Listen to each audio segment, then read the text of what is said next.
तर मुंबईतील राष्ट्रवादीच्या कार्यालयाबाहेर जोरदार घोषणाबाजी सध्या सुरू आहे। शरद पवार गटाच्या कार्यकर्त्यांकडून ही घोषणाबाजी केली जाते आहे। राष्ट्रवादी काँग्रेसचं प्रदेश कार्यालय मुंबईमध्ये आहे आणि या ठिकाणी शरद पवार गटाच्या कार्यकर्त्यांकडून सरकारविरोधात जोरदार घोषणाबाजी केली जाते आहे। निवडणूक आयोगाच्या निकालानंतर आता शरद पवार गटाचे कार्यकर्ते आक्रमक बनलेले आहेत आणि त्यांच्याकडून अशा प्रकारे राष्ट्रवादीच्या प्रदेश कार्यालयासमोर जोरदार घोषणाबाजी सुरू आहे।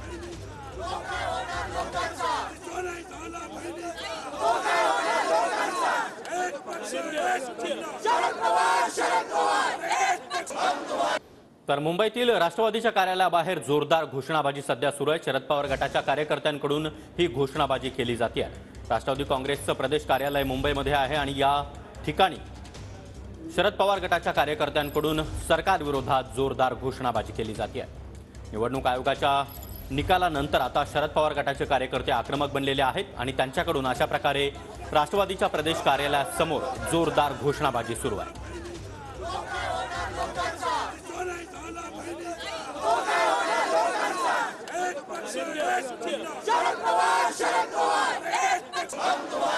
तर मुंबईतील राष्ट्रवादीच्या कार्यालयाबाहेर जोरदार घोषणाबाजी सध्या सुरू आहे। शरद पवार गटाच्या कार्यकर्त्यांकडून ही घोषणाबाजी केली जाते आहे। राष्ट्रवादी काँग्रेसचं प्रदेश कार्यालय मुंबईमध्ये आहे आणि या ठिकाणी शरद पवार गटाच्या कार्यकर्त्यांकडून सरकारविरोधात जोरदार घोषणाबाजी केली जाते आहे। निवडणूक आयोगाच्या निकालानंतर आता शरद पवार गटाचे कार्यकर्ते आक्रमक बनलेले आहेत आणि त्यांच्याकडून अशा प्रकारे राष्ट्रवादीच्या प्रदेश कार्यालयासमोर जोरदार घोषणाबाजी सुरू आहे।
तो काय होणार लोकांचा